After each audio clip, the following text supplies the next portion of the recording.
How do you do, ladies and gentlemen? I'm your host, Truman Bradley. If you'll follow me to my demonstration table, you'll see something quite unusual. The age of science is the age of metals. Since time began, men have mined and worked metals.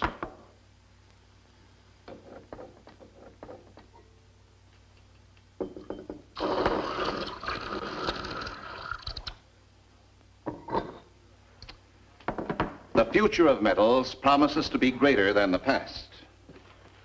We have metals more precious than gold. Metals like uranium that supply power.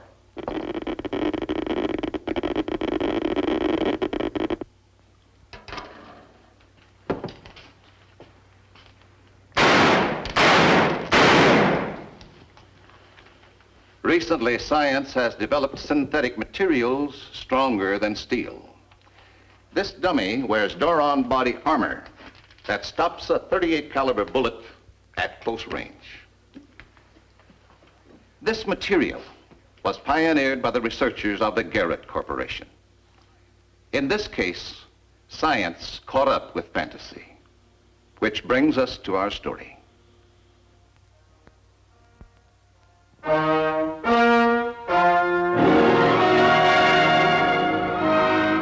One of the most important parts of air research is the efforts of the metal scientists, known as metallurgists, to find an alloy that will withstand the stress and heat of ultrasonic aircraft as men go faster and higher. To test the experimental alloys, huge wind tunnels provide an air blast equal to the speed of the fastest aircraft.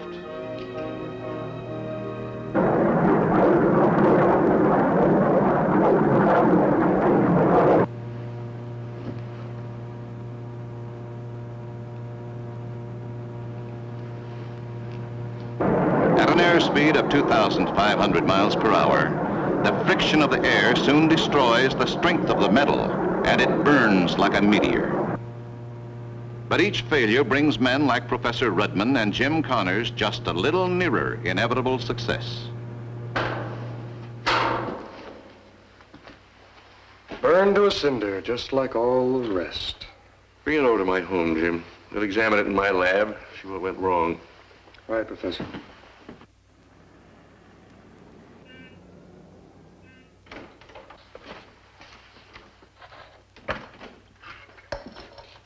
Careful, it's still hot.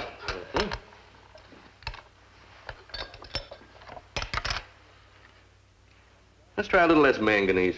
Well, we tried that 2 weeks ago. Well, let's try something different. What? It's an idea I've been kicking around. Here are a few crystals of our test alloy that defy both heat and acid. In some way that we don't understand, they differ from the rest of the metal. Now, if we could just isolate the crystal of alloy that has all the properties that we want and then somehow duplicate it. Sounds a little like starting with a grain of sand and making a seashore. Come in. You two are working overtime again. Well, you're dressed for dinner. Well, naturally, it's dinner time. Gosh, it is 7:30. Let's get a bite to eat, Dad. You go ahead. I'll make myself a sandwich here. I'm going to run a routine analysis of the impurities. I won't need you tonight, Jim. You can't live on sandwiches. Why not? I've been doing it for 30 years. You run along and feed Jim. Oh, we'll discuss that crystal isolation idea tomorrow. All right. Good night, Professor. Good night. How about a drive and then dinner at the beach, huh? Sounds wonderful.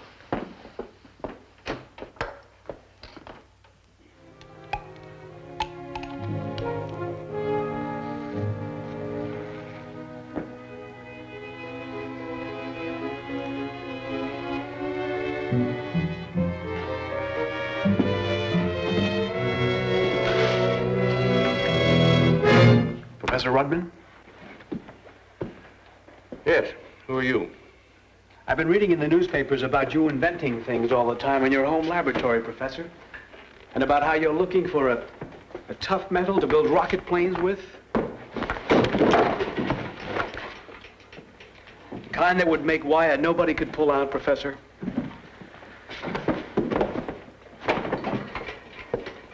You better sit down and listen, Professor. I'll give you the key to that door in a little while. Who are you? What do you want? I'm Ralph Parr. Don't you read the papers? The name means nothing to me. It will. I just got out of prison, Professor.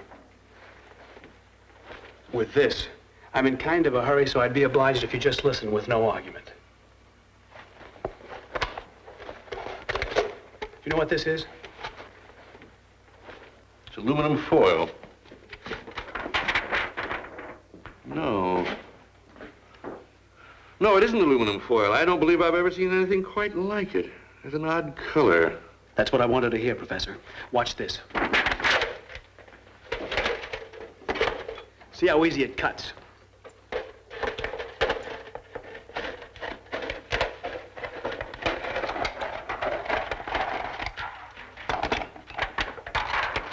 Look at the way I can bend it. If you just escaped from prison, why did you come here? I told you, I read about you in the newspapers. Please pay attention, Professor. I'll teach you something. We're not the only one interested in new developments, Professor.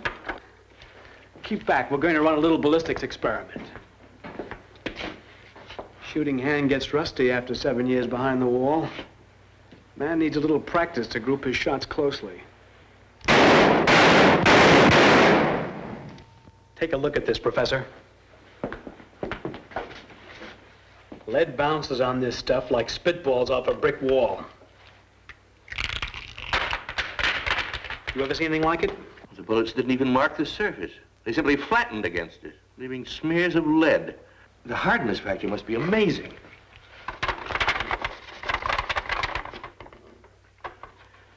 Not a scratch. I'll show you something else, Professor.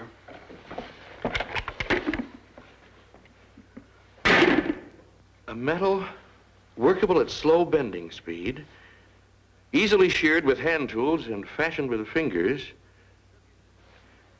and yet impervious to sudden shock or pressure. Where did you get this? Never mind that now. What I want to know is how much is it worth? It's priceless. Absolutely priceless.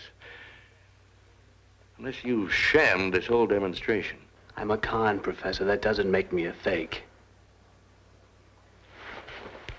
Here, take a shot at it yourself. Just remember, you need me, Professor. I'm the only guy alive who knows where that stuff came from. I'll remember. Oh, and Professor, shoot in a straight line with the target, or the slug will ricochet.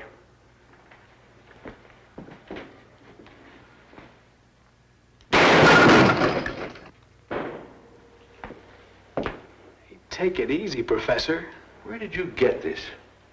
Give me $10,000 and a change of clothes, and I'll tell you. I can't do that. I don't keep that much money in my home. Besides, if I did, I wouldn't give it to you. You don't want to take a shot at me, Professor? Stay right where you are, Mr. Parr. I may not be the best shot in the world, but I wouldn't risk any sudden move if I were you.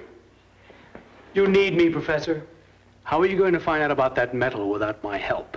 Very simply. Analyze it. Now, I'm not stealing anything from you, Parr. I intend to find where you got that metal, and you're going to tell me. Then, if it's really yours, we'll talk business. First, I want the key to this door. You're making a big mistake, Professor.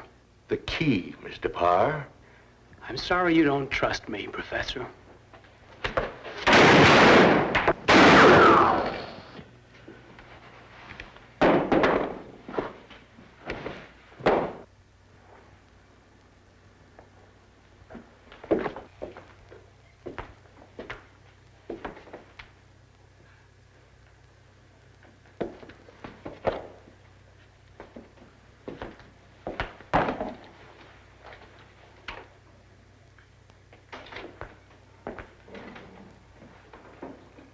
Ricochet.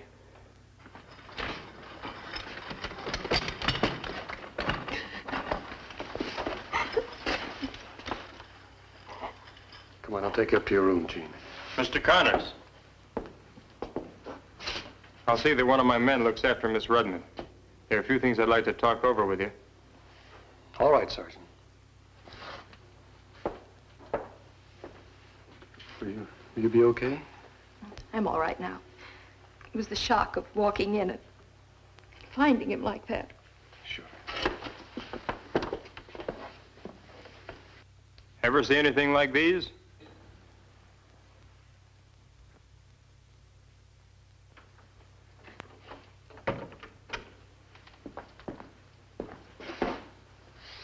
Bullets? I bet a day's pay ballistics can't find an identifying mark on them. You're an expert in metals, Mr. Connor. What could do that to a bullet? Well, a press could have flattened them. Let's see. Yes, but that wouldn't account for the mirror-like smoothness on one side of these slugs. Huh. A press or die would have imperfections that would appear as microscopic marks. I'd say they weren't bullets, except the old man's wound was caused by something like this. Well, I don't know what shape these slugs, Sergeant, but whatever it was a surface harder and flatter than a diamond's, perfectly smooth. Well, that's something that doesn't exist. The bandit answered the description of the gunman who held up the First National earlier today. This time it was a payroll truck. Again, the bandit showed a strange disregard for firearms. Police indicate they know the identity of the gunman, but so far the mystery of a seemingly bulletproof man goes unsolved. Well, that ties in perfectly. Whatever the killer took from this room, it's made him bulletproof. Your father must have made some important discovery, something I knew nothing about.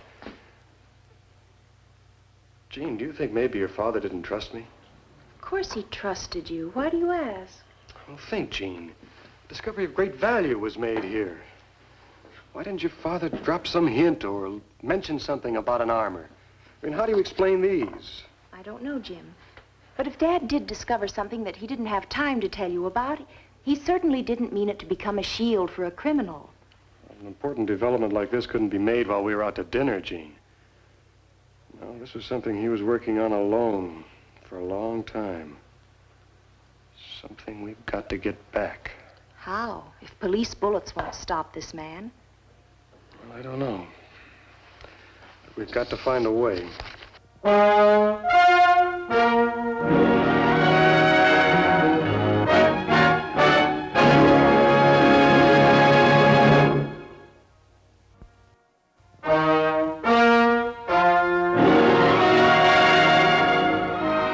The bulletproof man wasn't stopped.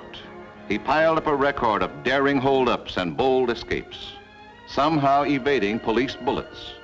He eluded every trap. There was no stopping the bulletproof man.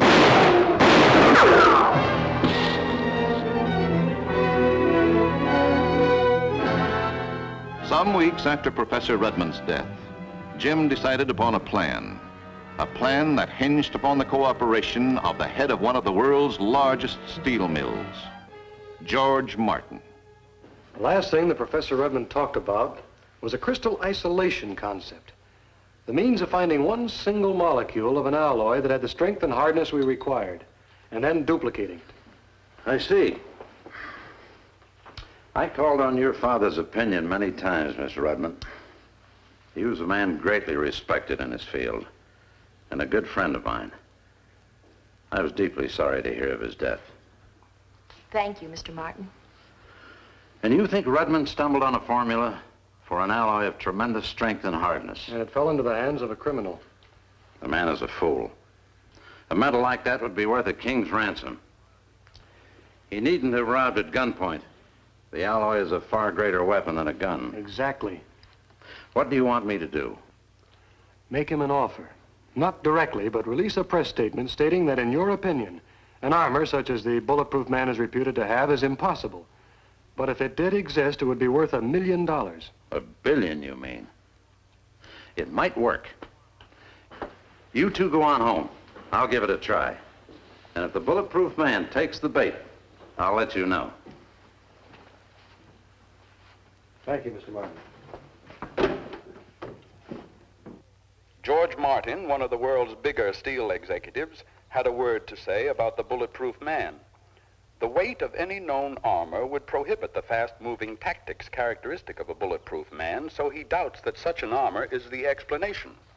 However, Mr. Martin added in his press conference today, should such an armor exist, it would be worth $1 billion to its possessor.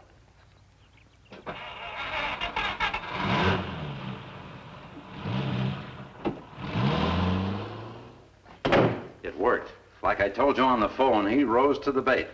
Of course, he priced it a little high. $50,000 in 5s, 10s, and 20s. Are you sure he is our man? I'm betting $50,000 he is. Let's have that valise. Right.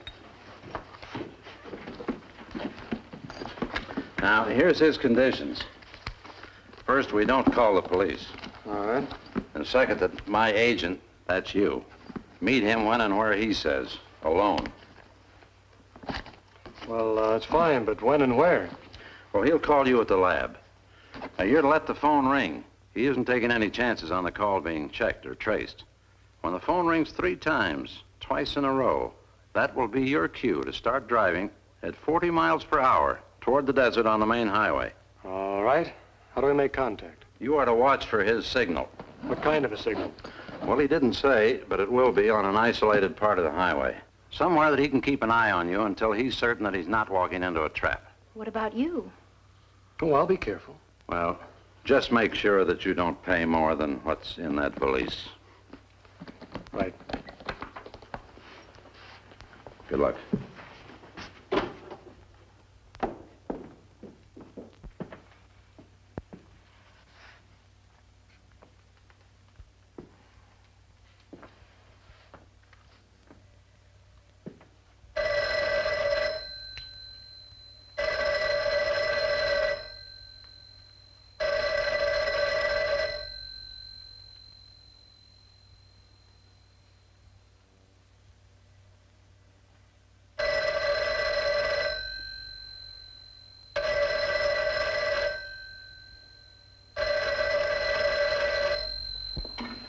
Please, be careful. Oh, I will.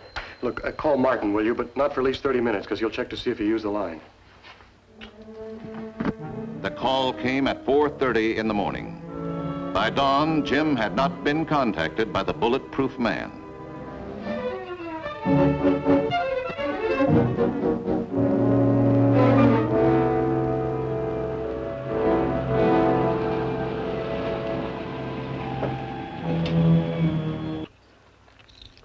Get out.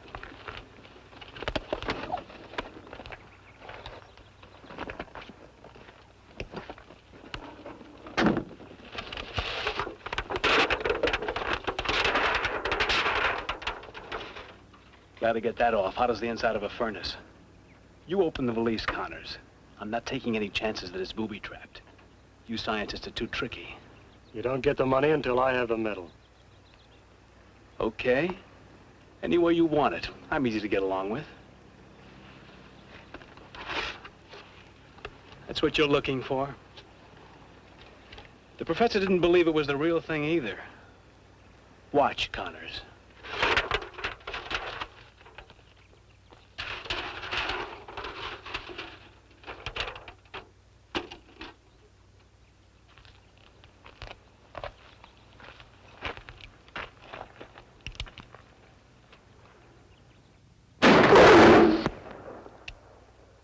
That's how the professor got it. You killed him? No, he took a shot at me. The slug hit that stuff. The ricochet dropped him. Well, the police test did show that he fired the gun. Sure he did. How did you know that Professor Rudman had this medal? You've got it all wrong. I had the medal. The professor tried to get it from me. I'm giving it to you straight. Bring the dough. Where are you going? To show you where I got the medal. Read this. Indio, March 3rd. Residents reported seeing an unusual display of meteors last night. Brilliant flashes of light were followed by loud reports from the sky. That's the night I escaped. I kept off the main roads. I was right around here someplace when I saw the lights. I'd been dodging the cops all day and half the night. I was going to catch a little shut-eye when these lights came over. First, I thought they were jets. There is a base near here. Then all of a sudden, lights come down around where I am. I think it's a police helicopter and start to get out of there fast. I ran up the road and stopped to look. They were working half the night on the hull of that thing with torches that looked like flamethrowers. And then suddenly there was a big flash of light and a kind of explosion. And then I see it. Like a thundering streak, it zooms right up out of sight. That's when I know it isn't jets or a helicopter. No ship we've got on Earth can go that fast. You expect me to believe all this? You've got the metal, haven't you? In the morning, I took a look around. Come on, Connors, I'll show you.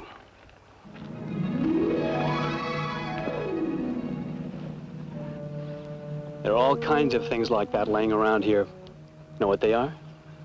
A metal clip of some sort.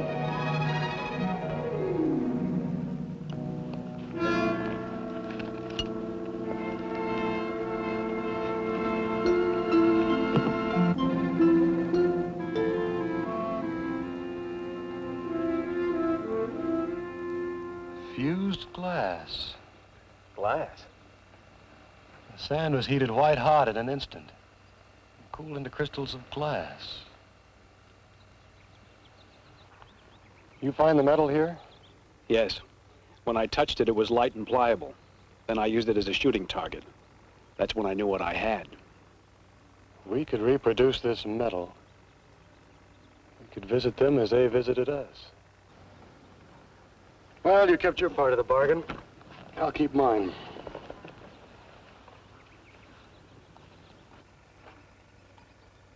Maybe they left it deliberately. Could be they wanted us to have it.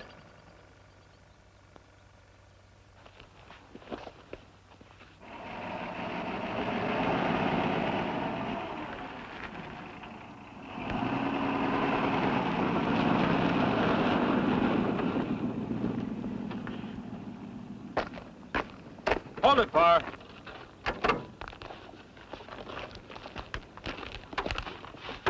These belong to you? That dirty double-crossing Connors. Connors didn't cross you. We heard that press release, too. Connors led us here without knowing anything about it. Let's go.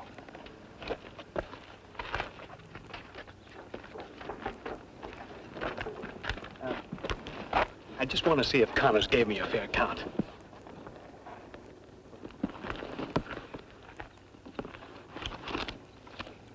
$50,000. First time I seen this much dough all in one piece. Easy come, easy go.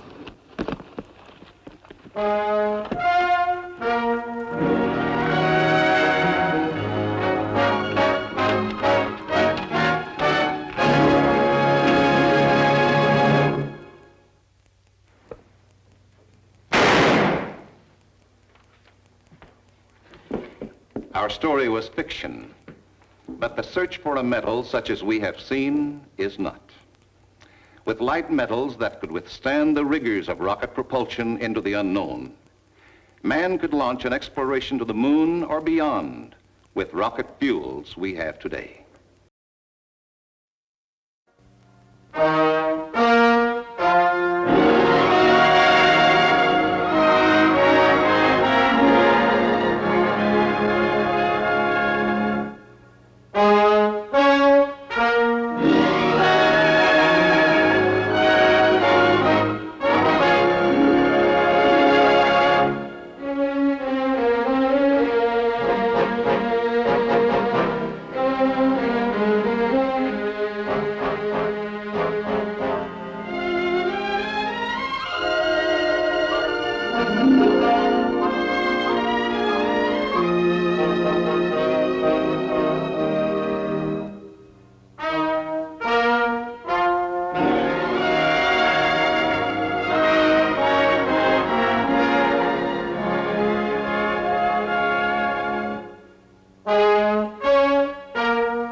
Ladies and gentlemen, I'm your host, Truman Bradley.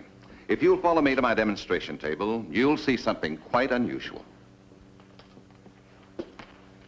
One of the greatest projects of science today is harnessing the power of the sun. But this same power was known and used by scientists thousands of years ago. History tells us that in 398 BC, Archimedes saved Syracuse from siege by a magnifying glass trained on the sails of the attacking ships in the harbor.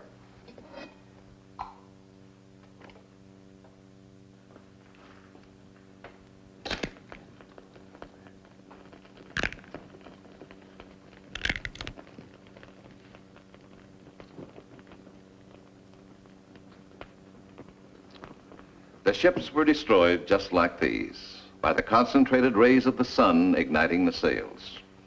A mirror in space could be the most destructive weapon ever devised.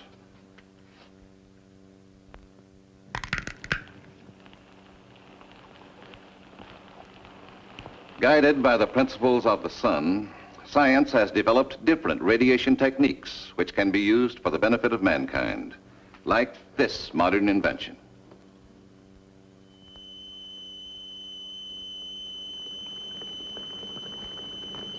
The water in this container is being boiled by high-frequency sound. The same energy can be used to kill bacteria or even to burn up human tissue.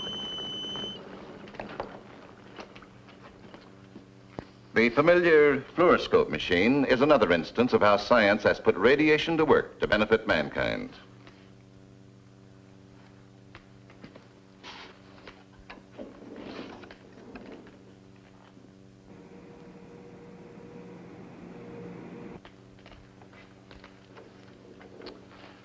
But science hasn't even scratched the surface of this new and fascinating field. It can play an amazing part in our lives in the future. The choice is up to humanity, whether to use it for good or for evil. Which brings us to the theme of our story, one which I hope you will enjoy.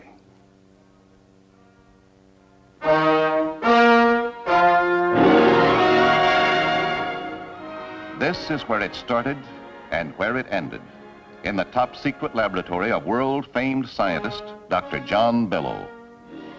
The usual precautions had all been put into effect. The electrically charged fence, the security guards. Nothing was expected to happen. They thought they were prepared for anything. It was 4:30 p.m., April 19th. Dr. Bellow had been working steadily in his lab all day when Steve Conway, the head of security section, came in to see him. Pardon me for interrupting, Doctor. I've got some good news for you. I'm leaving tonight. I'm delighted, Mr. Conway. Apparently my complaints to Washington have achieved results. Well, not exactly, sir. It's just that I've set up the required security here. Now they're sending me east to do the same thing for Dr. Hayes. Poor Hayes. I'm afraid he didn't know what he was letting himself in for when he agreed to work with me on this project. With all this blasted secrecy, anybody would think we were working on the newest kind of super hydrogen bomb. I don't know, sir. From the little I've seen of your work around here, I'd say it was far more important. Well, why the devil won't you facilitate matters by letting me and Hayes work together as we should? I'm sorry, Doctor. I know it's an inconvenience, but it's much safer this way. Safer? Huh. You security people make me laugh. Always hunting for spies. Were you expecting a call? No, of course not. That's funny. Washington agreed to communicate with us only by courier. Nobody else could have the number. Hello? Is this 727J? Yes? May I speak with Dr. John Bellow, please? Who's calling? I am afraid the doctor would not know my name, but it is very important that I talk with him. It concerns the project he is working on. Just a minute. I'll see if Dr. Bellow's here. Count up to 10 seconds before you answer. Keep him talking as long as possible. Did you check the automatic control? Yes, sir. The call's been traced now. Hello? This is Dr. Bellow. How do you do, Doctor? You do not know me, but it is very important that I see you. Will you be there in the next half hour? Well, yes. But I don't understand. How did you know I was here? Who are you?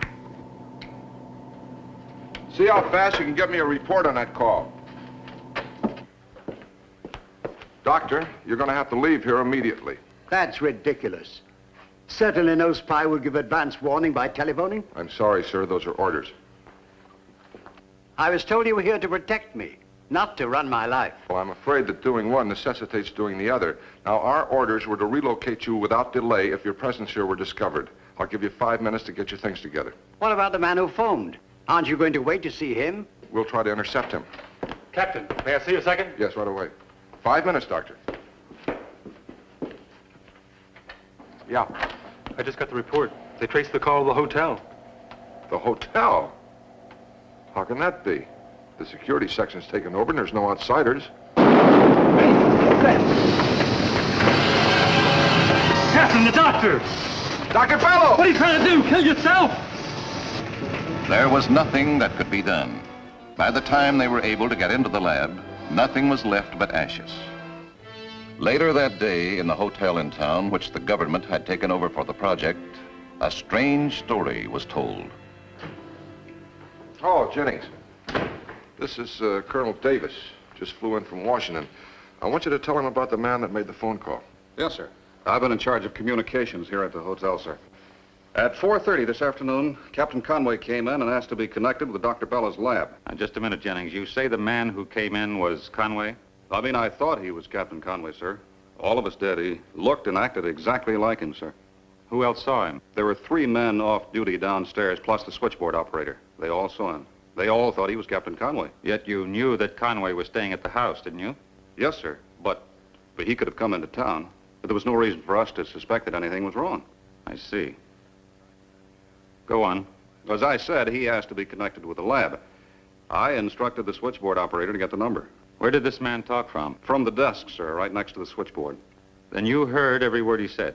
Yes, sir, we all did.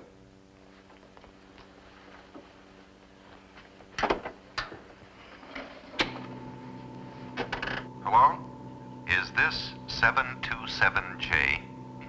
Yes? May I speak with Dr. John Bellow, please? Who's calling? I am afraid the doctor would not know my name, but it is very important that I talk with him. It concerns the project he is working on. A conversation as strange as that didn't make any of you suspicious? No, sir. The first thing a man in security learns is never to ask questions of his superiors. It seemed to us that Captain Conway was merely testing the alertness of security at the lab. After the phone call, what happened?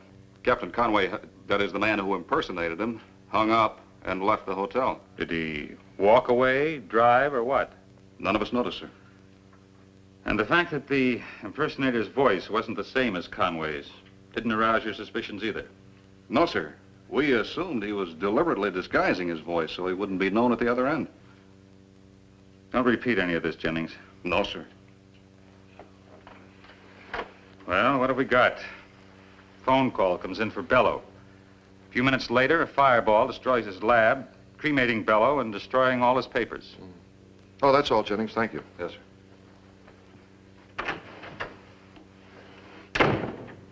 Any chance that this could have been caused by one of the doctor's own experiments?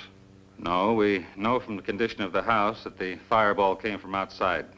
How, where from, we don't know. Steve, how much did you know about the doctor's work? Just that he had a theory of a new energy source, a rocket propellant capable of interplanetary travel. It was more than a theory. It's workable. It can be completed within our lifetime, possibly even within a few short years. And we thought it was a well-kept secret. Some foreign agents must have learned about it and found somebody to impersonate me. And you were assigned here only 2 days ago. How could they find a man who not only looked just like you, but knew your habits all in the space of 2 days' time? That's true. Well, there's no logical explanation for any of this. Now, tomorrow, maybe, when we check the desert... We're transferring you, Steve. If Bellow was vulnerable, Hayes is even more so. He's the only other man who knows every phase of Bellow's invention. We need you there. 20 minutes later, a military plane was carrying security agent Steve Conway to a secret rendezvous on the East Coast and to a meeting with the second most important scientist on the project, Dr. Charles Hayes. You see, the propellant is capped at close to absolute zero temperature. In this state, the molecules are at a standstill, not expending any energy. As we increase the temperature in the controls, the free energy also increases to explosive proportions like this. And now that I've explained what I am doing here, how about you doing the same? I've already told you. Just routine procedure.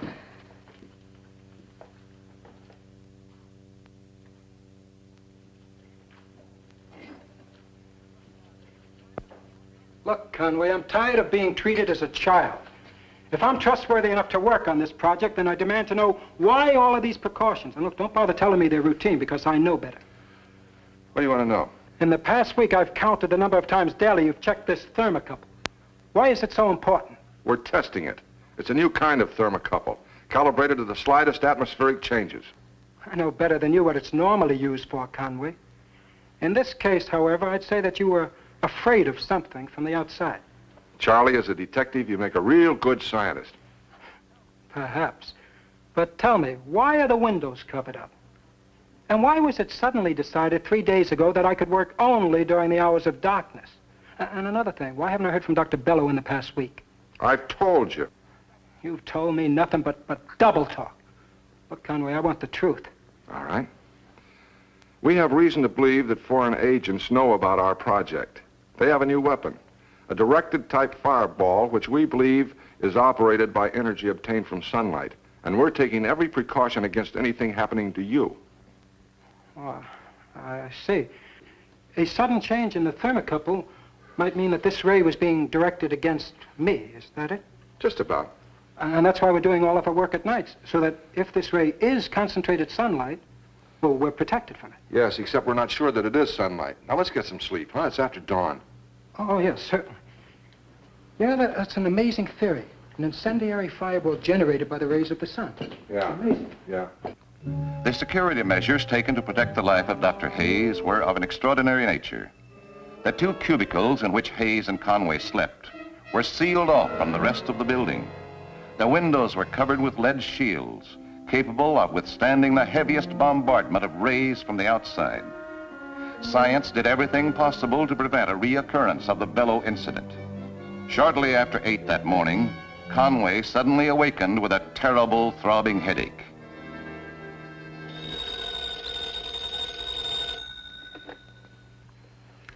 Hello. Dr. Hayes, please. Hayes? There's nobody here by that name. You must have the wrong number.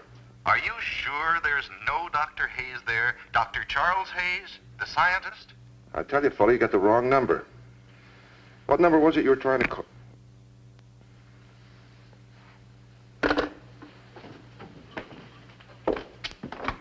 Say, Charlie,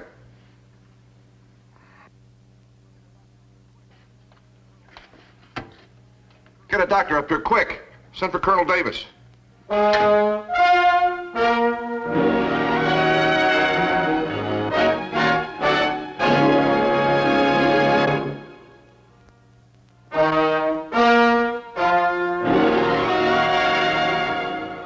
Dr. Hayes was dead. The voice had accomplished his purpose. 24 hours later in Washington, D.C., a meeting was called to discuss this new, unknown danger to national security. To maintain the need for strictest secrecy, the participants were held down to Colonel Davis and Captain Conway, representing security, Dr. Lindstrom, representing government scientific research, Dr. Hunter, representing medical knowledge, and voice expert, Dr. Benton. At 3 minutes past 8, the voice telephoned again. 20 seconds later, when Captain Conway went to the adjoining bedroom, Dr. Hayes was already dead. You were able to trace the call? Oh, yes. It was made from the reception room of the building, apparently by the same man who impersonated Captain Conway before. As a voice expert, Dr. Benton, what can you tell us about him? Mainly that he has no point of origin accent. What does that mean? Well, to the trained voice expert, a person never loses all traces of his original accent. For example, if one is reared in, say, Boston, Los Angeles, London, or Tokyo, some discernible trace of the original accent always remains. I and a number of my colleagues have gone over the tape recordings of the Voice's 2 conversations hundreds of times. And we've all come to the same conclusion, that the regional origin of the Voice is unknown. Can't even be sure that English is his native language. Well, that, of course, conjures up all sorts of possibilities. But right now, we're only interested in facts, not theories. Dr. Hunter, what can medical science tell us? Well, Dr. Hayes' death was caused basically by the same reason as Dr. Bellows. However, instead of being cremated, Dr. Hayes' nerve tissue was destroyed. It was as if a fire had literally been started inside his skull. Is it at all possible, Doctor, that this was pathological? Oh, no, absolutely not. No, medical science has never encountered anything like this before. I see. Well, thank you very much, Doctor. Our meeting with Dr. Lindstrom will have to be in private. Thanks again, Dr. Hunter. Dr. Benton. Of course. In both cases, a directed beam was used, but of a different nature. It could have come from a great distance. In Dr. Bellows' case, it burned a hole in the window and ignited the propellant he was working on. How about Dr. Hayes? The lead shutters over the windows dissipated the force of the rays somewhat, but not enough. That headache you awakened with, Conway, that was caused by the rays penetrating into your room. If you'd been in the same room with Hayes, you'd be dead, too. How was it done? What kind of a ray? We can't say for sure. We think it was caused by high-intensity sound vibrations. I didn't hear anything. Of course not. The human ear can't pick up high-frequency sound. Do we have anything like that? Nothing of this power. How can we stop it when we're dealing with something we don't even understand? I've got an idea I'd like to try, sir. What? Lift this news blackout. Give out the word that I was killed. Let me assume Dr. Hayes' identity and say that I've gone to reactivate Dr. Bellows' laboratory. That way, the Voice will think that he's killed the wrong man and try again. Well, that makes sense, except for one thing. Whatever this ray is, we have no means of combating it. It would be suicide. Well, this Voice might not be as infallible as we think. What do you mean? He used the telephone both times to find out if his intended victims were there. I find this almost childish for a trained saboteur. Maybe he had a reason. The first time, possibly, but using the phone the second time doesn't make sense. Especially his becoming rattled when I told him that he had the wrong number. No, it's too dangerous, Steve. Lindstrom said we have nothing that can stop these rays. Wait a minute. I think Conway's right. Maybe we can stop him with his own method. How? Look, it could be done with mirrors, parabolic mirrors. Well, we'll have to go back to Dr. Bellows' lab to show you what I have in mind. As dangerous as the plan was, it was still their only possible chance. Now it was no longer just this project that was at stake. If the Voice could destroy 2 scientists, he could destroy others. So they returned to the secret desert base. A series of mirrors were set up in the lab to reflect rays. A control which automatically registered heat or sound vibrations was connected to a computing machine. Within half a second, the computing machine could determine the exact angle of the beam and shift the mirrors into place so that the rays would be reflected back to the point of origin. Ready. We better get some sleep. We'll meet here again at dawn. Yeah. Listen, Doctor, what happens if this computing machine is wrong? Why worry? There won't be time for a second try. Yeah.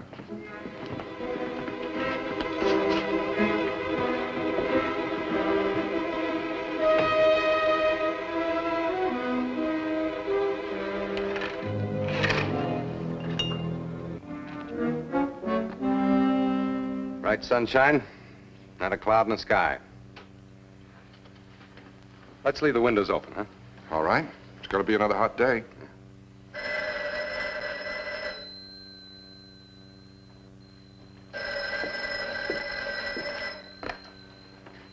Hello? Phone checks out okay, Captain. All right, thanks. That was security checking on the phone. Well, we got nothing to do but wait.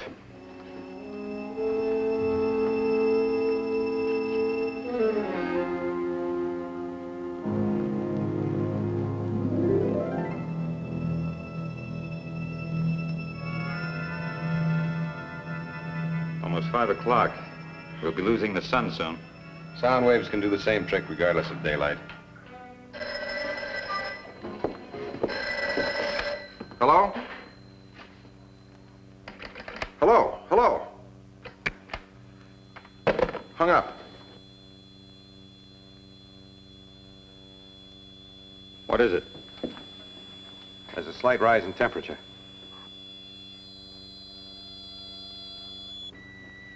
Now it's rising fast.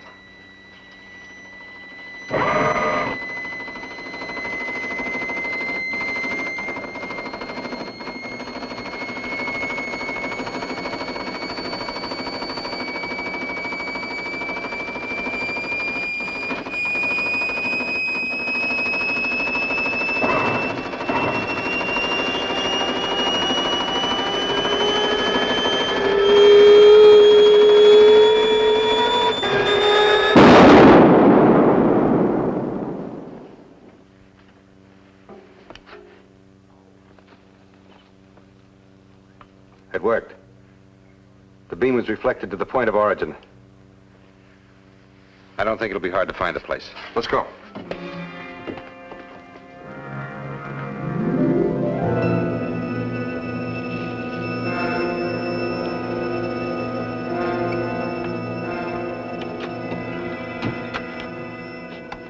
Look, over there.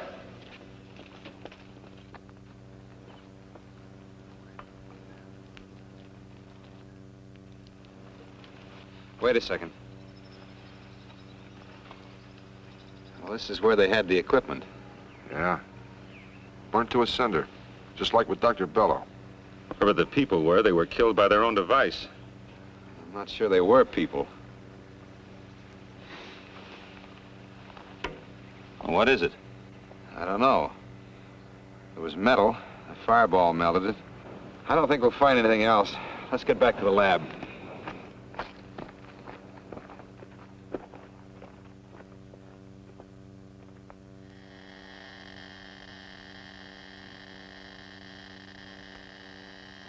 What was it? I don't know. Wish I did. There's no way of determining what its original shape or purpose was. All the spectrometer can do is tell us its elements. What are they? It's heavier than any metal we know.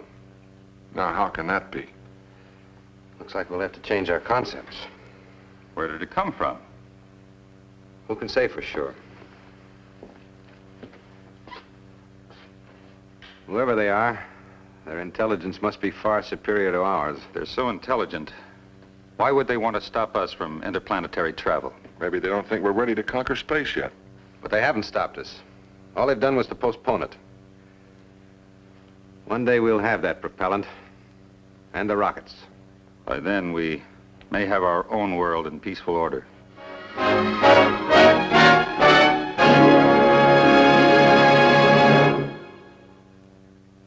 Was it enemy sabotage? Or was it, as Dr. Lindstrom said, an unknown intelligence far superior to ours? They never knew. It remained an unsolved mystery. This, of course, was only fiction. The unknown element in our story served as a symbol of the obstacles that science faces in its quest for conquering space. But as surely as man has explored his own planet and the seas beneath it, so shall he someday discover the secrets above it. I'll be back in just a moment. I hope you enjoyed our story. We'll be back with you a week from today with another exciting adventure from the world of fiction and science. Until then, this is your host, Truman Bradley, saying, see you next week.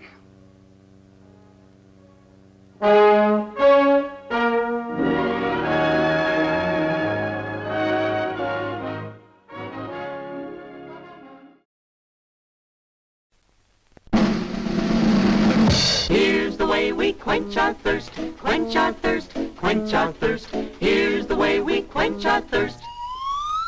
At the refreshment counter, now's the time to yum, yum, yum, yum, yum, yum, yum, yum, yum. Now's the time to yum, yum, yum. at the refreshment counter. Popcorn, drinks, and candy too. Candy too, candy too. Popcorn, drinks, and candy too.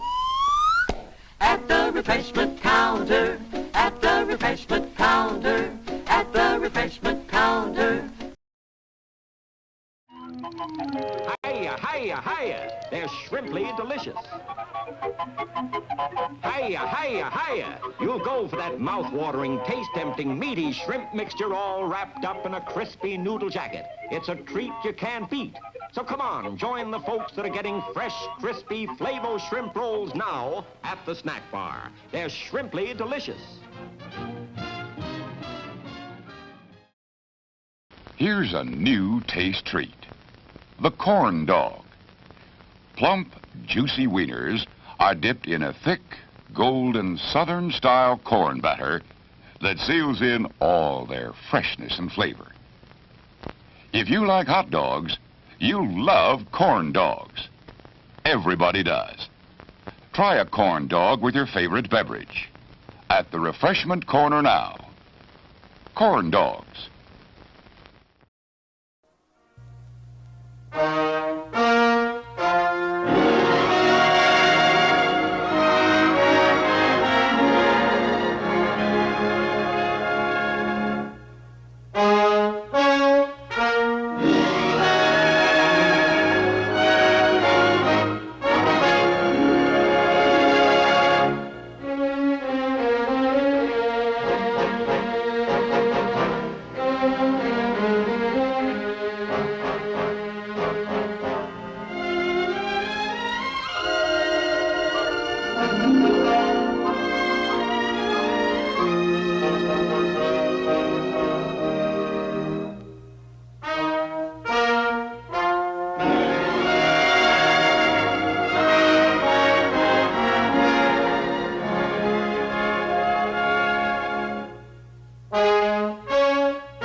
How do you do, ladies and gentlemen? I'm your host, Truman Bradley. If you'll follow me to my demonstration table, you'll see something quite unusual. This is a supercharger, a miracle of modern engineering. Connected to your car engine at the touch of the accelerator, your horsepower will be increased 40%. The extra power may mean the difference between life and death on the highway. The first car has an ordinary engine.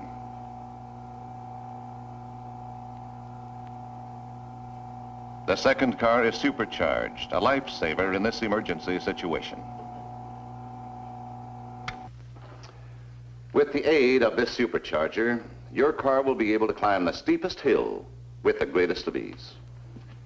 The human brain is sort of an engine operating on chemical and electrical fuel. Is it possible that one day science will find a way to supercharge the brain to enable the mind to accomplish incredible feats? This is the theme of our story you're about to see.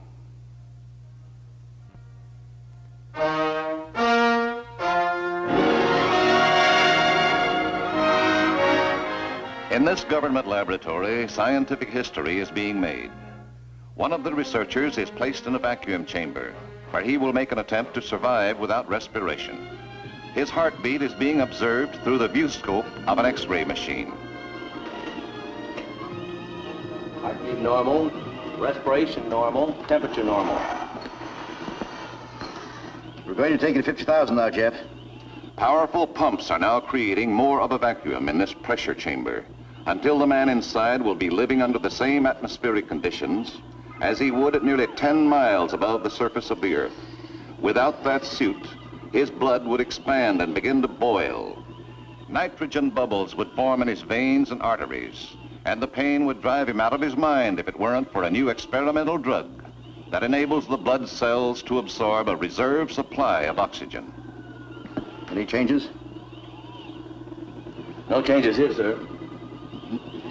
Ready, Jeff? Shut off your oxygen. Equalize the pressure in your lungs. Don't breathe. If you begin to black out, signal.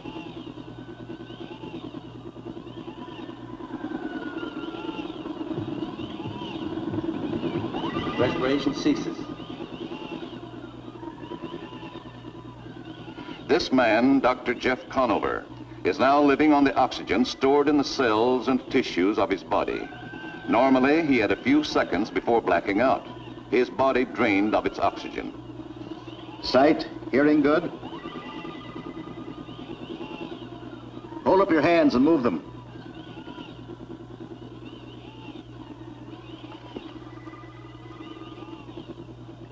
$15 Should be out as cold as a snowman. But he isn't, yet. The vital experiment progresses. A man continuing to live on without respiration and stay conscious when he should be dead. Drowned in a vacuum like the one high above us, the one through which men now fly. Jeff Conover is alive, alert, and serving as a human guinea pig to prove that under the effect of a new stimulant, the cells, tissues, and fluids of the body can absorb hundreds of times their normal amount of oxygen and will survive without oxygen equipment. Still no indication of respiration. He exists without breathing. 8 minutes and 30 seconds. Still there, Jeff? I'm going to bring pressure back to normal. You can breathe oxygen when I give the signal.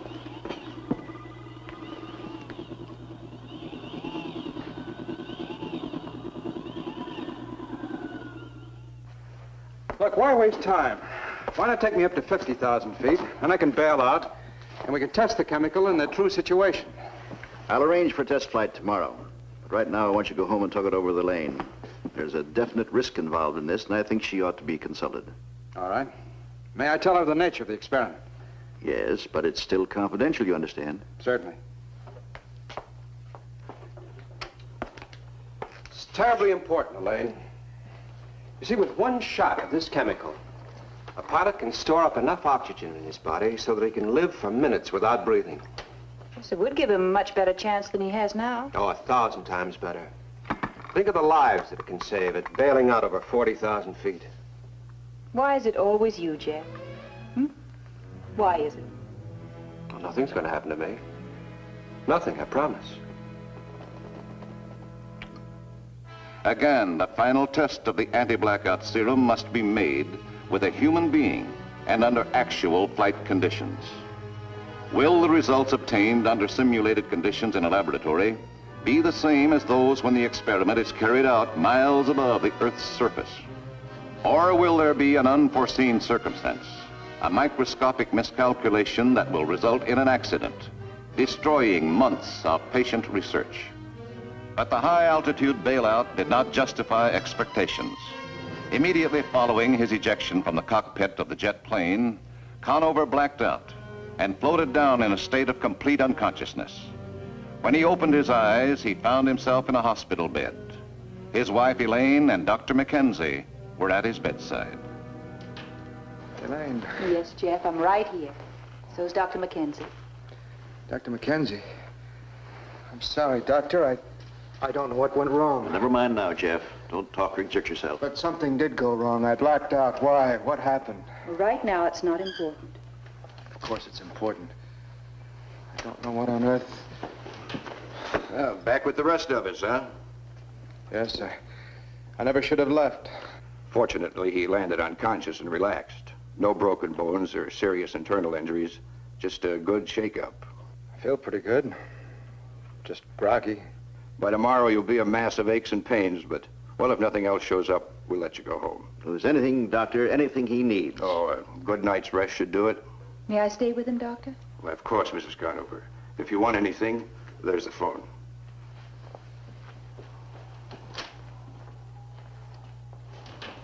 Well, maybe now we'll get that vacation that you've been putting off for 2 years. Elaine, Yes, darling.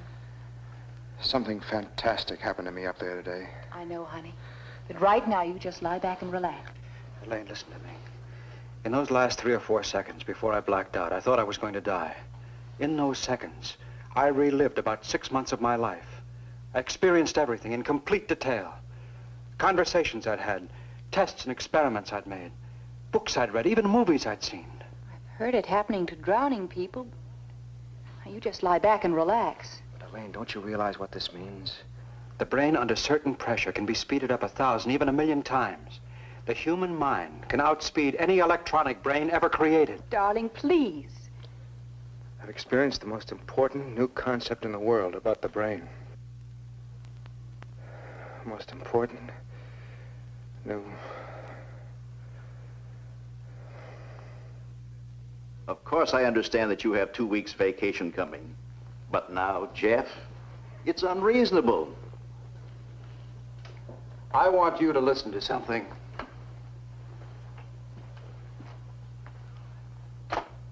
We are now able to present some informing statistics showing the relationship between mask pressure, suit pressure, oxygen absorption by the blood, and altitude. At 45,000 feet. That was a lecture that I gave last week. Now listen.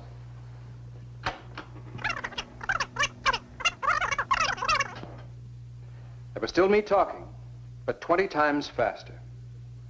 Now suppose I could give a pill to a pilot that would speed up his brain, his reactions, 20 times. Well, then he'd probably be able to understand what you're saying.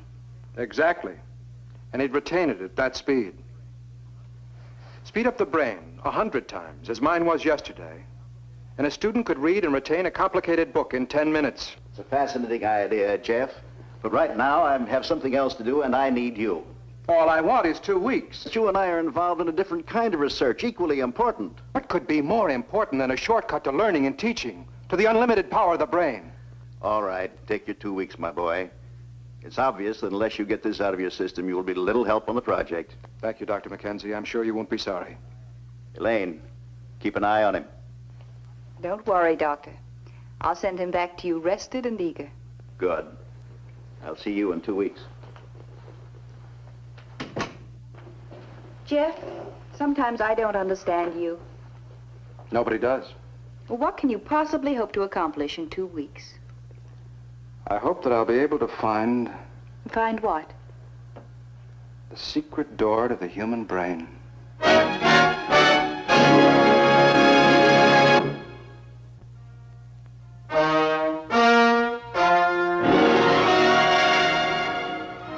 The first step in Jeff's plan was to interview people who had experienced something like he had.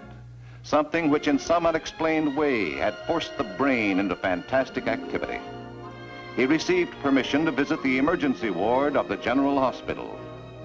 Patient, a laborer, caught in a dirt cave-in, suffering severe shock and near suffocation. Internal injuries. Henry Mason.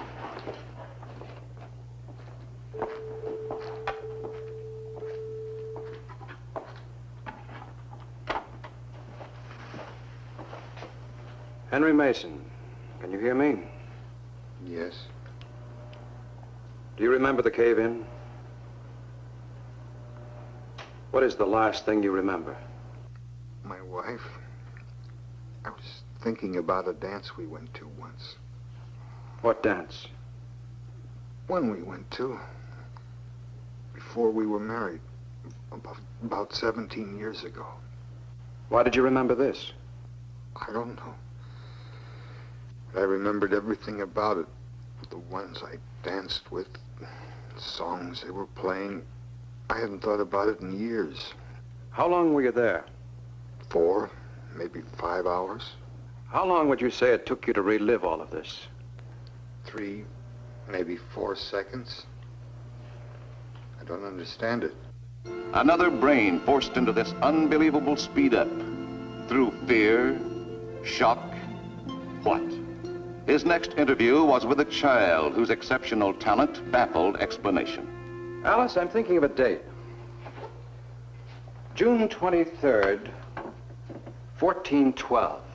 Can you tell me what day of the week it fell on? June 23rd, 1412. That was a Sunday, Dr. Conover.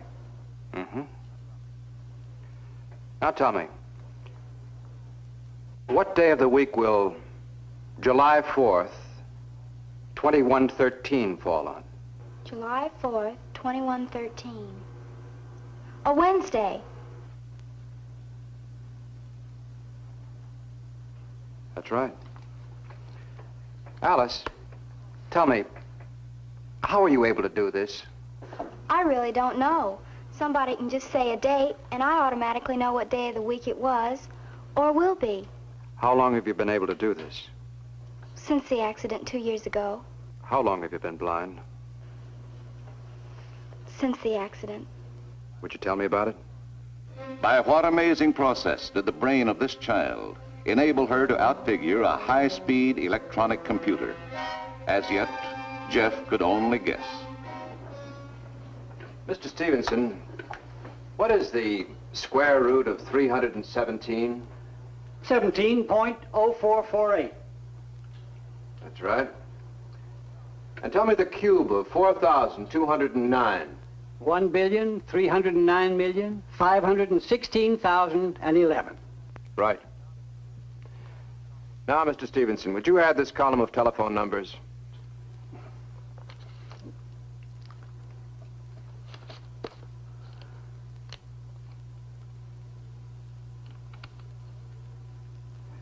$4,702,309. How long have you suffered from these periodic convulsions? Since I was a child. Here's a man who can compute almost instantly such long and complicated problems as cube root. Otherwise, his brain is definitely average. Why? Granted, you found some people with extraordinary mental activities. But what makes you think, Think what? well, that in 2 weeks you'll have all the answers? The body produces over 200 chemicals. I happen to believe that one of them is the trigger that supercharges the brain. All we have to find out is which one and in what combination. There may be over 10,000 combinations. First, we'll try each chemical on an animal till we run out of chemicals. Or animals. You see, Elaine? Nothing to it.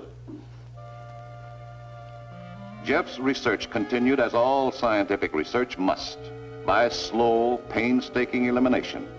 Experiment after experiment was devised and completed, but the results continued to be completely negative. Like a detective solving a case, clue after clue must be either proven correct or eliminated. Instead of exciting discovery, the research continued as discouraging drudgery.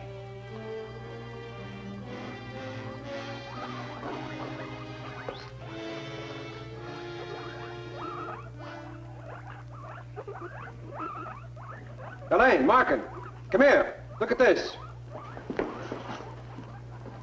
Must be at least 10 times normal speed in reactions.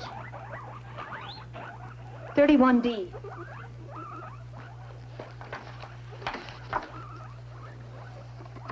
There it is. Sodium strychnine, 0.003 solution. Markin, double the dose. We'll put him through the maze test.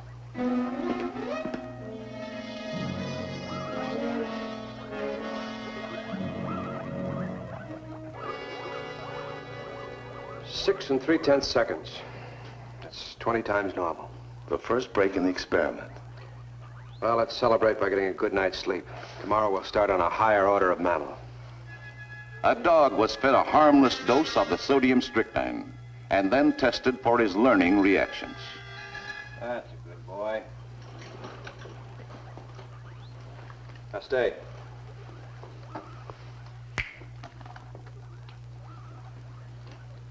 That's a good boy.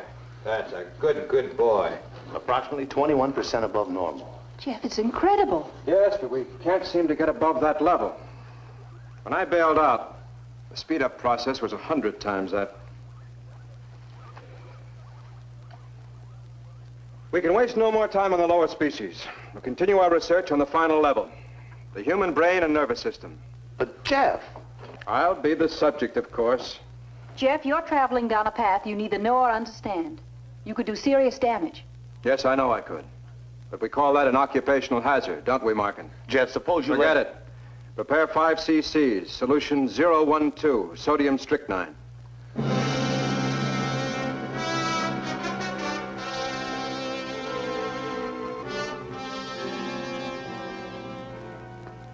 Don't forget to take a blood sample at regular intervals. Everything's ready. It should hit you fast. I got my first reaction in about 3 seconds. Kind of a roaring sensation, like I was in a cave. You all right, Jeff? Yes, I'm all right.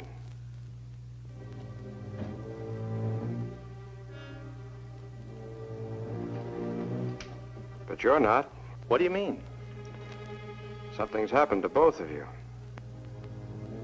You're moving in slow motion.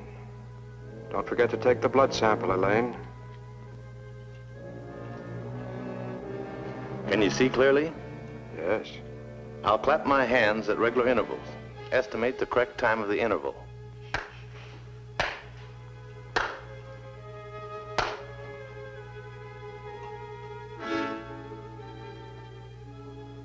I'd estimate the interval to be 10 seconds. Actually, the intervals were only 1 second. Oh, the chemicals worn off. Jeff, your brain was working 10 times beyond normal. Yes, we've accomplished something, but we've only scratched the surface. We're still far away from the speed up I experienced. Something's wrong. Maybe it's the chemical itself. Or a missing element. Right.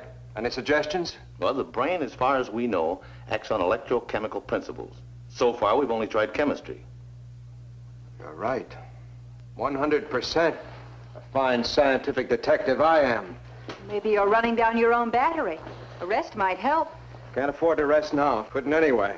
Markin, prepare some more sodium strychnine. And Elaine, help me with the transformers. The experiments continued with electric impulses conducted to the brain. Jeff elected to be the human guinea pig, and neither Elaine nor Markin could change his mind. The electrodes are adjusted. Sodium strychnine is active. Start the electrical current. Lowest impulse. You all right, Jeff? I'm not uncomfortable. But my vision is blurring. Try another stage. Something's happening. I think it's beginning to work. My vision isn't clear. Try the audio test. Must have blew down your voice. It's much too slow. What speed is it? 20 times normal. Increase the speed of the tape and the voltage. 3 points. Jeff, don't you think... Do as I say. Increase the sound 30 to 1. More voltage. 5 points. Make the sound 100 to 1. Turn off the music. My vision's returned. I can see you clearly. But you're moving about 100 times slower than normal. That means your brain is moving 100 times faster. Right. Increase the voltage. My mind is clear. Like crystal. Everything's so easy to understand, to comprehend. Perhaps you've had enough for now, Jeff. Elaine, on my desk is a microfilm of Dr. Mackenzie's problem. Set it up in the projector. Hurry.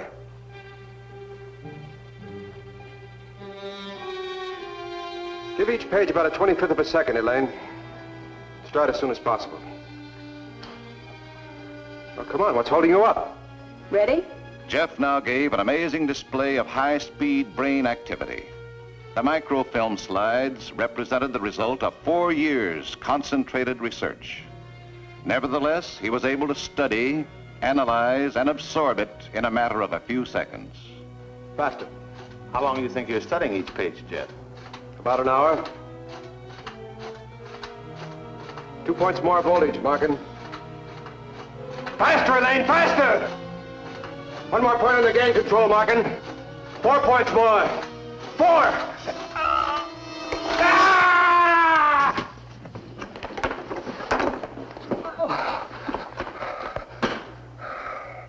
Call the ambulance, Elaine. I'll get the resuscitator working.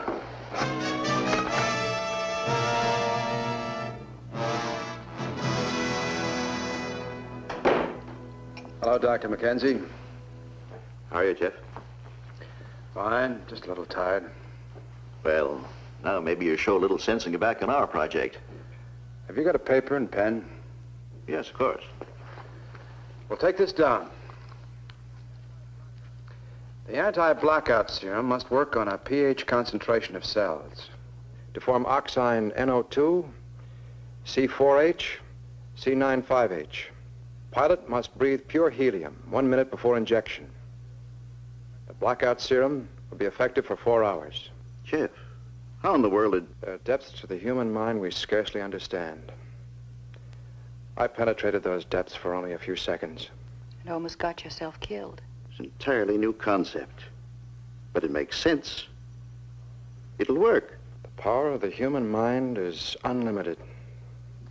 It's up to man how he uses it. Then use it. Take off 2 weeks and spend it with your wife. That's in order.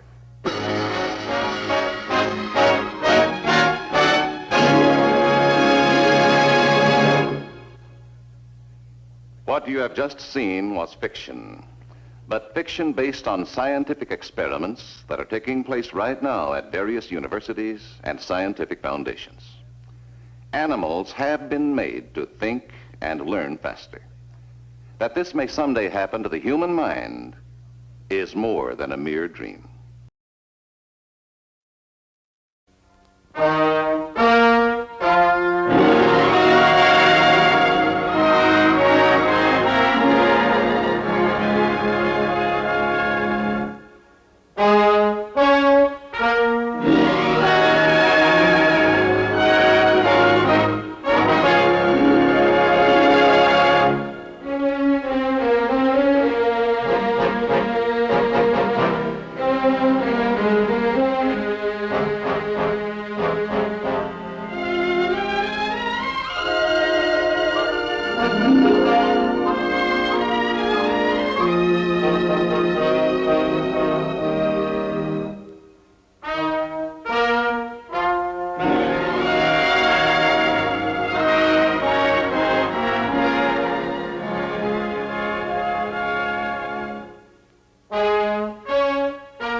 How do you do, ladies and gentlemen? I'm your host, Truman Bradley. Let me show you something interesting.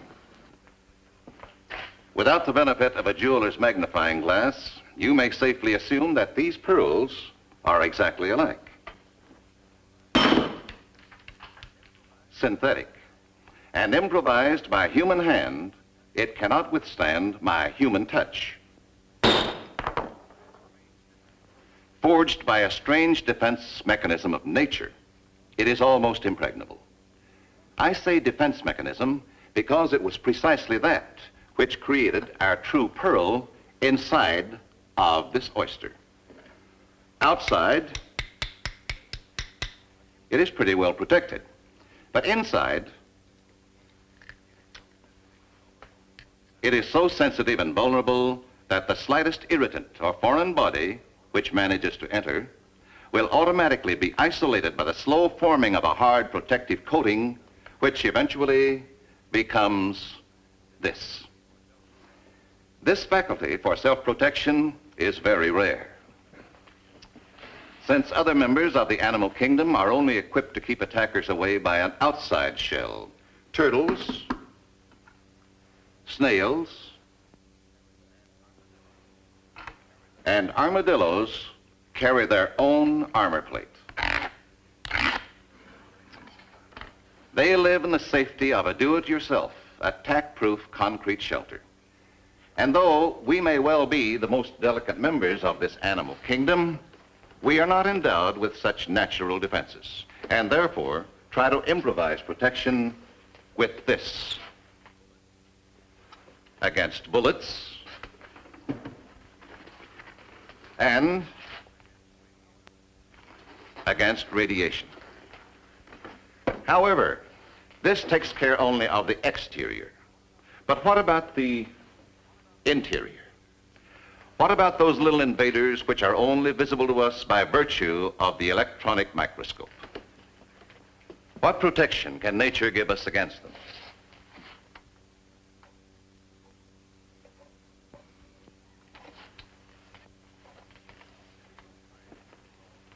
Medical science calls this inside protection immunity. And thus far, our medical men have only been able to isolate a few of the antibodies which create this immunity. It is the constant search for a greater scope of immunity which is the background of our story.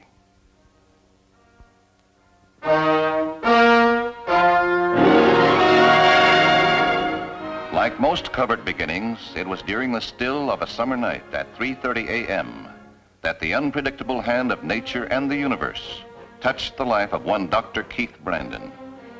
Keith Brandon, the Washington Medical Institute's youngest and most progressive bacteriologist.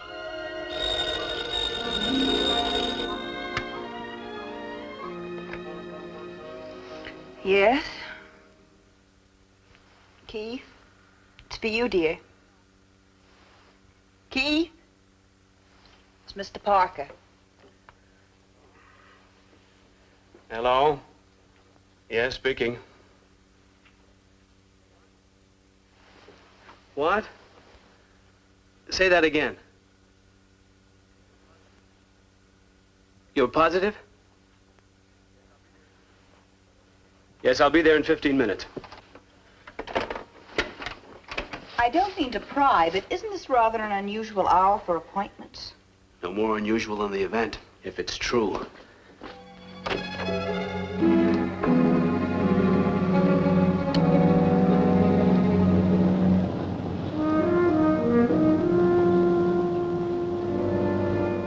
It's all in there. 3.5 ounces of dynamic proof. And it'll be up to you, Keith, to make this proof 100% irrevocable. With his help, of course. Naturally. Where is he now, Mr. Parker? Next door, waiting to meet you. What's his name again? Reimers. Professor Horst Reimers. Sounds German. Will I need an interpreter? I don't think so. But you did say he was from Germany. Right. 20 years ago, before his expedition was lost in the South American jungle. Oh, but... You'll see.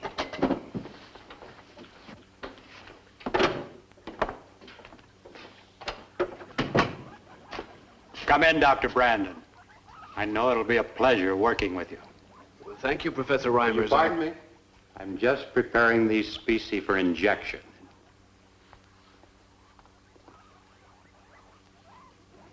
A summons at this hour of night deserves at least a minor demonstration. My friends are ready to perform at the drop of a hypodermic needle. I'm here to listen and learn, Doctor. Without an interpreter? Well, frankly, I wish my diction were as immaculate as yours. Doctor, there are no barriers in languages, only in the mind.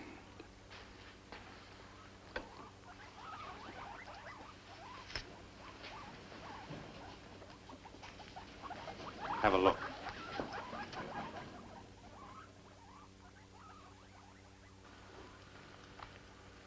A high concentration of parrot fever virus and yellow jaundice virus. These things shouldn't be fooled around with lightly, Doctor. Shouldn't it, though? I take it then these have already been inoculated with your, whatever you call it? No. The whatever I call it acts as both a preventive and a cure.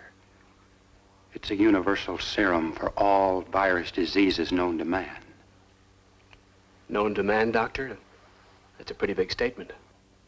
The natives of the remote area where I found my antibiotic are immune to all forms of virus disease, including the common cold.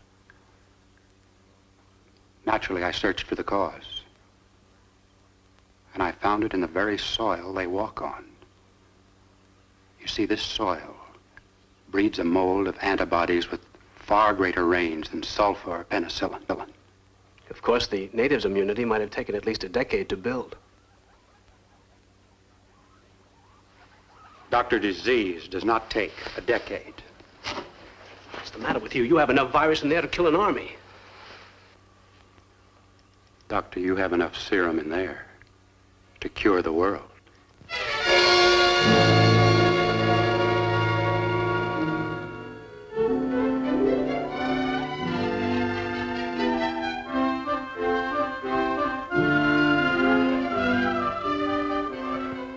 Good evening, ladies and gentlemen.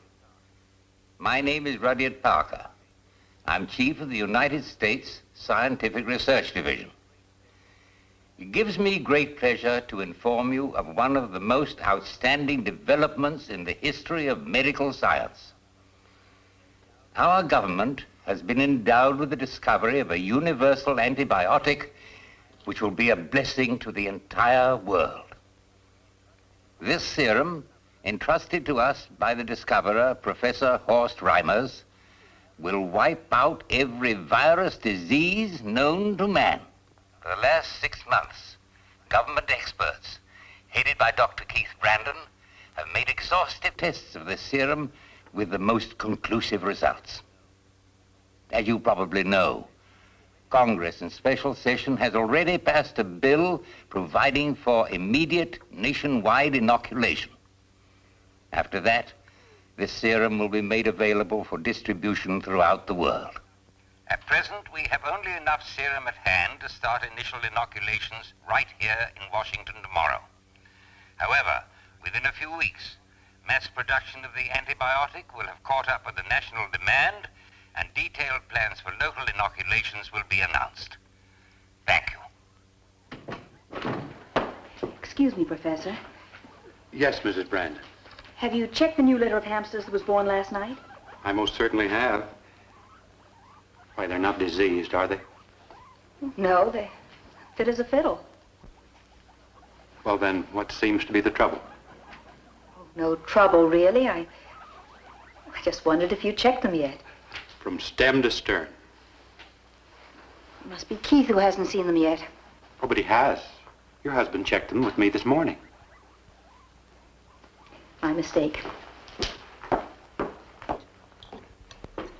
Keith, can I see you a minute? In the kennel room? Sure. I suppose that blasted fan is stuck again.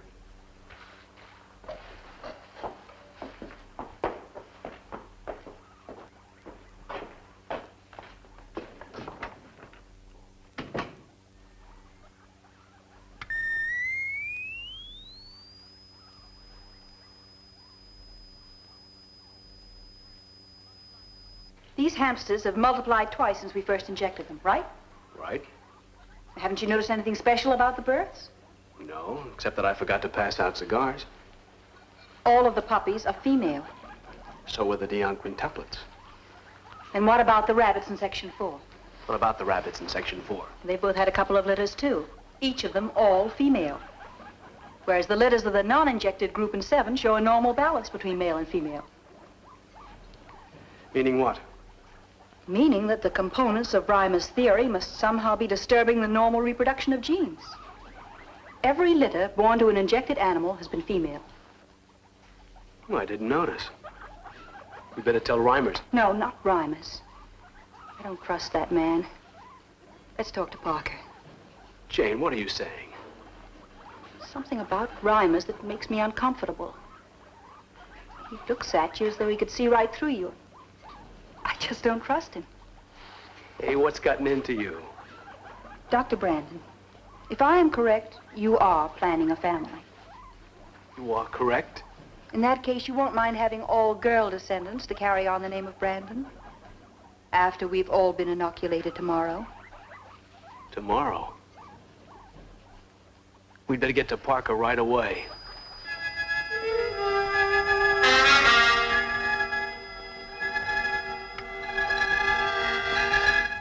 I don't understand you. Looks like a nice, healthy male to me. What's the matter with you, Keith? Losing faith in your own judgment? There's no harm in making doubly sure. Is there, Mrs. Brandon?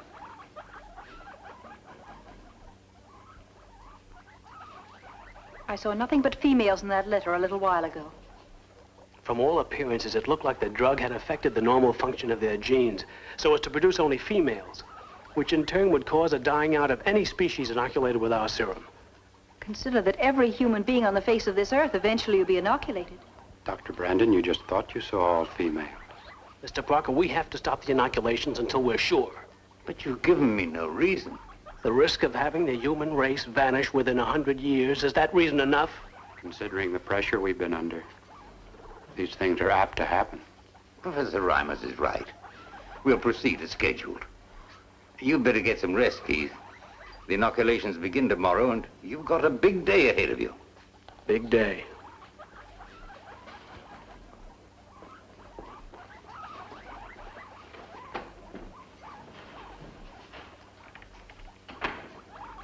Keith? Yes? Keith, look. To identify the series of the last litter, I painted a small cross in each puppy's stomach. So? No cross. No cross. Reimers switched them. These must be the males from the control litter. Why, Keith? Why would you do a thing like that? Looks like our friend is set on wiping out the human race.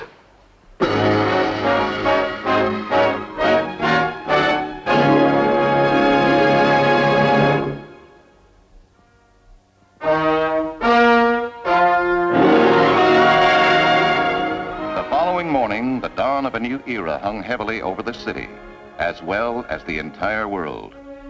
A boon to mankind, or its annihilation.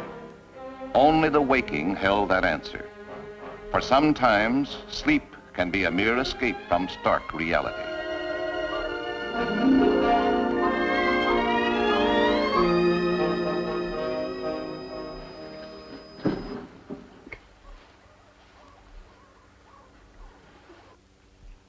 Keith, what are you doing?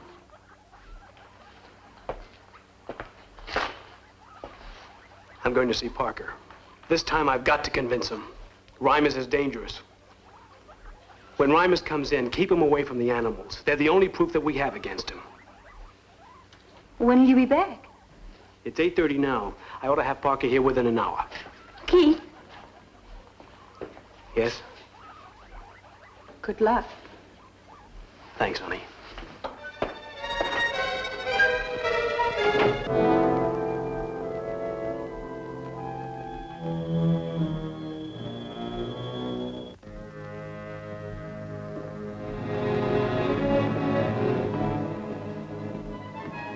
Keith?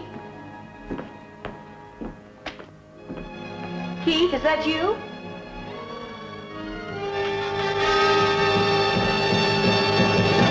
Good morning, Mrs. Brandon.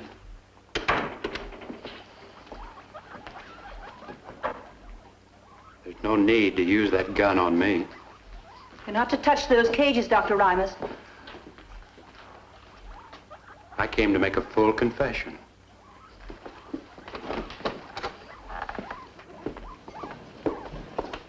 A confession? To my error. You see, you and your husband were perfectly correct. In some cases, the serum does seem to have a decomposing effect on regeneration.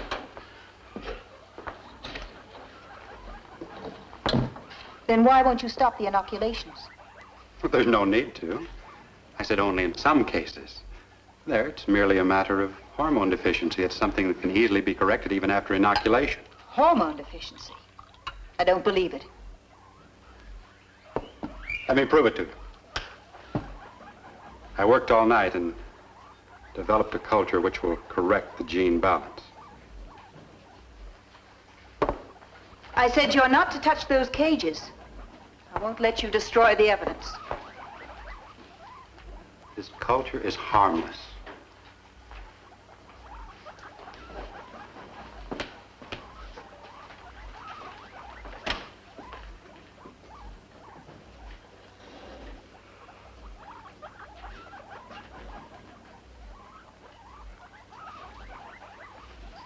You're a scientist, Mrs. Brandon. Look at it yourself.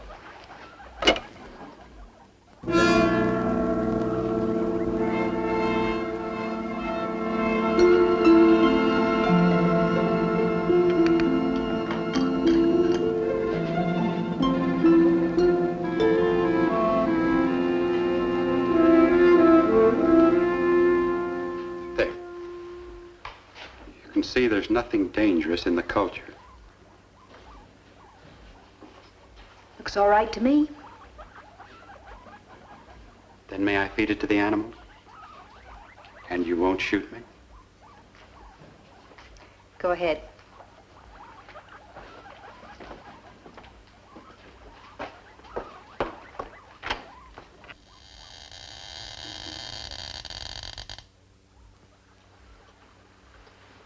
Where did you say this came from? I found it. Yes, but under what circumstances? I believe it belongs to Professor Reimers. Reimers? You say he had this on his person? Why, what exactly is it? Something way beyond our realm of development. It contains the most delicate and intricate mechanism I've ever seen, and a self-contained power plant. This contains a miniature speaker. And here's the volume control. It seems to be a sound amplifying device operating on the principle of ultra-sensitive transistors. With proper handling, one can pick up sounds over 100 miles away without the need of a transmitter. You mean a sort of electronic eavesdropper? Yes, you might call it that. No wonder he knew everything that was going on.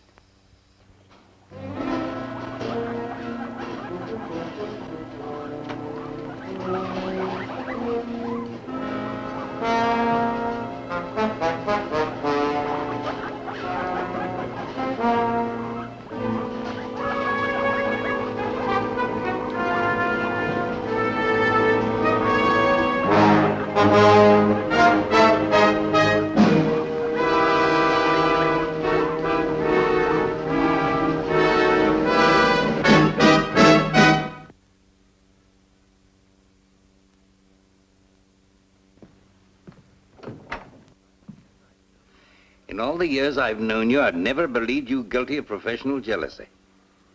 Jealousy? Is that what you call it?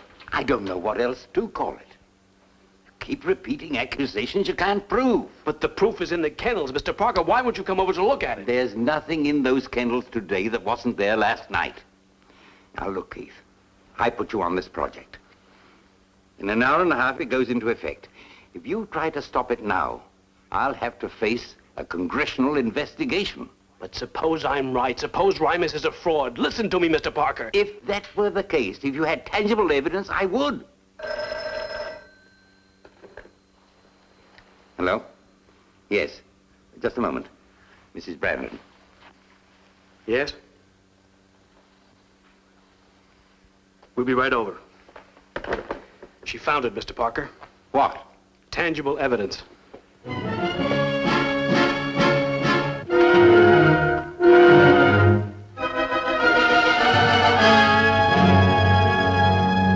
It's staggering. He feeds the animals a secret culture and he makes them disappear. And now this gadget. A receiver that needs no transmitter. Incredible. I tried 50 different acids and dyes on this culture. I simply can't break it down chemically. Now will you call off the inoculations, Mr. Parker? We've got to. We've got to find Reimers, too. I had all the available plainclothesmen comb the area. Double-checked his room. This is all he left behind. It must be his log. He kept it locked in his desk. I saw him entering notes now and then. Well, there's an alphabet here, but no known language. Yes? Oh, State Department. Put them on. Parker speaking. I see. Thank you. He lied about it. Reimers lied about that South American expedition. You mean the one where he said he found the serum? What about it? There was no Professor Reimers on that expedition. Whoever he is, we've got to locate him. Yes, he's here. It's for you, Lieutenant. Lieutenant Ruskin speaking. Professor Reimers, where? Flight 607. Non-stop to San Francisco. And you're positive Reimers is aboard that plane? What time's it due to land? Oh, good, that gives us almost 7 hours. Teletype Reimers' description to San Francisco. Tell him to meet the plane. I'll be back in headquarters in 10 minutes. Oh, you heard. Reimers won't get out of the airport. Thank you, Lieutenant. Yes, and thank you too, Keith. It's a good thing you stopped those inoculations when you did. Jane deserves most of the credit. Come on, honey, you need some rest.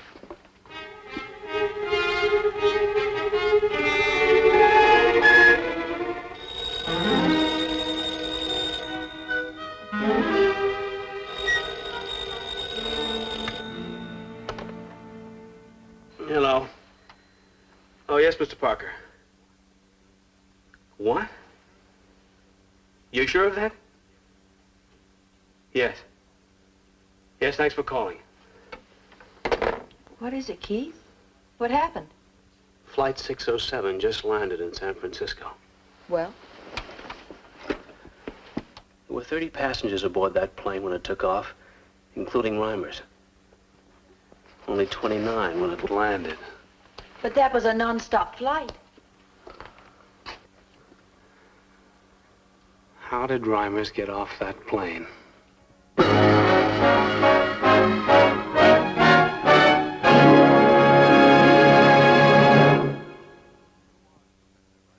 Who was Professor Reimers? Where did he come from? Where did he go? If you were the inhabitant of a distant planet and a slowly fading atmosphere would make you seek a new sphere of colonization, wouldn't you consider this to be the most practical and bloodless way to depopulate this planet Earth? Naturally, our story was fiction. Let's hope that it will remain such. And now, folks, it's time to say goodnight. We sincerely appreciate your patronage and hope we've succeeded in bringing you an enjoyable evening of entertainment. Please drive home carefully and come back again soon. Good night.